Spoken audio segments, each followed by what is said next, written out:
ఈరోజు ఖగోళ విజ్ఞానంలో చంద్రుడి మండలం చుట్టూ వస్తున్న ఆర్టిమిస్ వాళ్ళు సోలార్ ఎక్లిప్స్ని చూశారు. మన భూమి మీద ఉండే సోలార్ ఎక్లిప్స్ని ఎలా చూడగలుగుతున్నాము అంటే, సూర్యుడికి అడ్డంగా చంద్రుడు వచ్చినప్పుడు చంద్రుని యొక్క నీడ మన మీద పడుతుంది.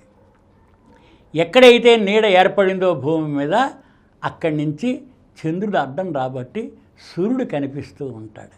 దీన్ని సూర్యగ్రహణం అంటారు.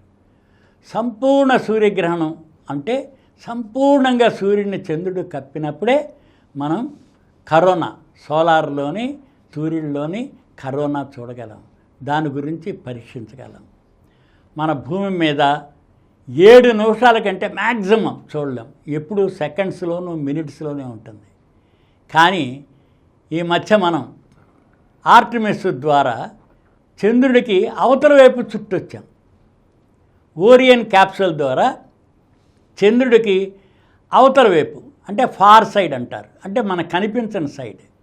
అప్పుడు కమ్యూనికేషన్స్ కూడా మన భూమి మీద ఉండవు. తిరిగి వస్తున్నప్పుడు 1926 దాత ఏప్రిల్ 6వ తేదీన ఓరియన్ క్యాప్సూల్లో ఉన్న 4 వ్యోమగ్రాములు ఫోటోగ్రాఫ్ తీశారు. భూమి చంద్రుడి కంటే 4 ఇంతలు పెద్దది. అందుకని సూర్యుని పూర్తిగా కప్పేసిన తర్వాత బ్యూటిఫుల్గా మనకి సూర్యగ్రహణం అంటే అవుట్ సైడ్ ఎర్త్ మనం విశ్వంలో నుంచి మనం చూడగలిగాం. మనకి భూమి మీద మ్యాక్సిమం 7 నిమిషాలు వస్తే 54 నిమిషాలు చూశారు. 4 వ్యోమగ్రాములు 54 నిమిషాలు చూడగలిగారు, ఇంచుమించు 1 గంట. అందుకని వాళ్ళు ఆ టైంలో మన భూమి నుంచి 2,50,000 మైళ్ళు దూరంలో ఉన్నారు. ఈ రకంగా పరిశోధనలు చేసినప్పుడు మనకు సూర్యగ్రహణాన్ని అవుట్ సైడ్ చూడగలిగాం. మనం ఎప్పుడైనా సరే సూర్యుడి నీడలో కనుక ప్రవేశించినట్టయితే దూరంగా ఎంత దీనిలో ఉంటే ఆ నీడలోంచి వెళ్ళగలిగితే అంత మనం సూర్యగ్రహణాన్ని చూడగలుగుతాం. అందుకని 2,50,000 మైళ్ళ దూరంలో ఉండి మన భూమి కూడా గుండ్రంగా ఉంది. అయితే మనకి సూర్యగ్రహణం, చంద్రగ్రహణం అంటే చాలా అనర్థాలు జరుగుతాయని మోఢ్యం చాలా ఉంది. కానీ సైంటిఫిక్గా భూమి మీద నుంచి కాకుండా మనం అంతరిక్షం నుంచి సూర్యగ్రహణాన్ని భూమి అడ్డం రాబట్టి సూర్యుడికి చూడగలిగాం. అందుకని సైన్స్ విపరీతంగా పెరిగిపోయిన రోజుల్లో ఇక మనం ఈ మౌఢ్యాన్ని వదిలేయాలి. ఇది న్యాచురల్ ఈవెంట్, సహజంగా జరిగేది. అయినప్పటికీ పంచాంగం అని దినఫలాలు, వారఫలాలు, ఇవి అవి అని చెప్పి చేసినట్లయితే ఇది నూతన జీవన విధానానికి హర్డిల్గా ఉంటుంది. మనం ఎప్పుడు డెవలప్ అవ్వలేము. ఇవన్నీ మనం ఊహించుకున్నవే.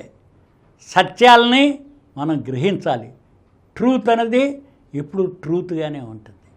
అందుకని భూమి మీద నుంచి చంద్రుడు అడ్డం వస్తే చూసే ఏ సూర్యగ్రహణం అయితే ఉందో అనతి కాలమే చూస్తాం, కొద్ది కాలమే.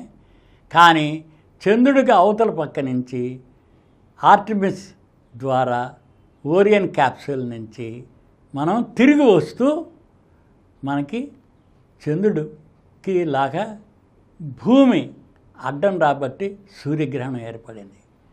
పూర్తిగా పరిశోధన చేసుకోవచ్చు. రానున్న రోజుల్లో సూర్యుడి మీద పరిశోధనలు కూడా మనం చేయడానికి అవకాశం ఉంటుంది. ఎప్పుడైతే చంద్రుడి మీద స్థావరం ఏర్పరచుకుంటామో అప్పుడు సూర్యుడి యొక్క కరోనాని మనం కూడా పరీక్షించగలుగుతాం. ఈ కార్యక్రమం మీకు ఎంతో నచ్చింది కదా. ఇటువంటి మరిన్ని వీడియోల కోసం అనతి కాలంలోనే 21 కోట్ల వ్యూస్ సాధించిన సమరం ఛానల్స్ సమర్పించు సమరం సైన్స్ వరల్డ్ ఛానల్కు సబ్స్క్రైబ్ చేయండి, లైక్ చేయండి, మీ ఫ్రెండ్స్కి షేర్ చేయండి. అలాగే ప్రక్కనున్న గంట సింబల్ని ప్రెస్ చేయడం మర్చిపోకండి.